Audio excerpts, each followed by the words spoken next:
Hi friends, இப்போ நம்ம என்ன பார்க்க போகிறோம் அப்படின்னா combined technical service examination interview post 2026 கேட்ட பாலிட்டி ப்ரீவியஸ் இயர் கொஸ்டின்ஸ் தான் பார்க்க போகிறோம். கொஸ்டின் நம்பர் 127 பாருங்க. Which of the following committee recommended that a post of district development commissioner should be created to act as a CEO of Zilla Parishad கொடுத்துருக்காங்களா? அதாவது என்ன சொல்கிறாங்க அப்படின்னா, டிஸ்ட்ரிக்ட் டெவலப்மெண்ட் கமிஷனர் அப்படிங்கிற ஒரு பதவியை உருவாக்கணும். அப்படி உருவாக்குற அந்த டிஸ்ட்ரிக்ட் டெவலப்மெண்ட் கமிஷனர் அப்படிங்கிறது ஜில்லா பரிஷத்தோட சிஓவா செயல்படுவார் அப்படின்னு சொல்லி பரிந்துரை செய்த கமிட்டி எது அப்படின்னு சொல்லி கேட்குறாங்க. அதுக்கு முன்னாடி சில பேசிக்ஸை நம்ம பார்த்துட்டு அதுக்கப்புறம் இந்த கொஸ்டினுக்கு ஆன்சர் பண்ணுவோம். அதாவது பஞ்சாயத்தில் 2 விதமான பஞ்சாயத்து இருக்குது. ஒன்று கிராமப்புற பஞ்சாயத்து, இன்னொன்று நகர்ப்புற பஞ்சாயத்துன்னு இருக்குது.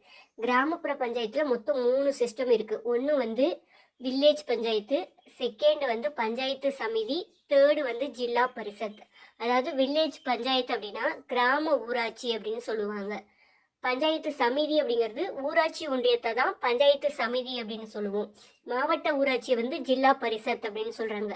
இப்போ அந்த மாவட்ட ஊராட்சி இருக்குல்ல, அந்த மாவட்ட ஊராட்சியை தான் ஜில்லா பரிஷத் அப்படின்னு சொல்லுவோம். ஜில்லா பரிஷத்துக்கு ஒரு சிஇஓவா ஆக்ட் பண்ணணும். அப்போ ஜில்லா பரிஷத்துக்கு சிஇஓவா யார் அப்பாயிண்ட் பண்ணணும் அப்படின்னா, டிஸ்ட்ரிக்ட் டெவலப்மெண்ட் கமிஷனர் அப்படிங்கிற ஒரு போஸ்ட்டை கிரியேட் பண்ணுங்க. அந்த டிஸ்ட்ரிக்ட் டெவலப்மெண்ட் கமிஷனருங்கிறவர் தான் ஜில்லா பரிஷத்துக்கு சிஓவா செயல்படுவார் அப்படின்னு சொல்லி பரிந்துரை செய்த கமிட்டி எது அப்படின்னு கேட்குறாங்க. என்ன அப்படின்னா, ஜிவிகே ராவ் கமிட்டி தான் அதை ரெக்கமெண்ட் பண்ணும். எப்போ அப்படின்னா 1985 தான் ஜிவிகே ராவ் கமிட்டி பஞ்சாயத்து ராஜுக்காக போடுவாங்க. அந்த ஜிவிகே ராவ் கமிட்டி தான் டிஸ்ட்ரிக்ட் டெவலப்மெண்ட் கமிஷனர் அப்படிங்கிறவர் ஜில்லா பரிஷத்துக்கு சிஓவாக செயல்படுவார் அப்படின்னு சொல்லி பரிந்துரை செய்த கமிட்டி அப்படின்னு சொல்லுவாங்க.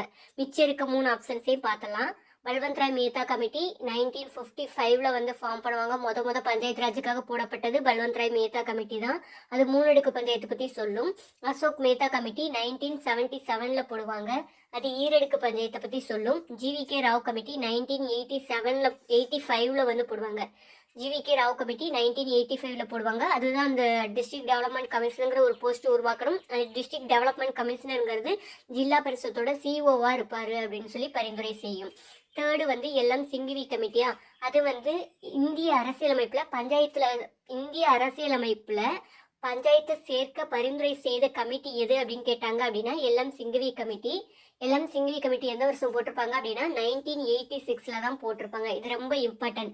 பஞ்சாயத்து ராஜிற்கு புத்துயிர் அளித்த கமிட்டி எது அப்படின்னு கேட்டாங்க அப்படின்னாலோ, இல்லை அரசியல் சாசன அந்தஸ்து வழங்கிய கமிட்டி எது அப்படின்னு கேட்டாங்கனாலோ எல்எம் சிங்கிவி கமிட்டி தான் ஆன்சராக எடுக்கணும். தேங்க்யூ.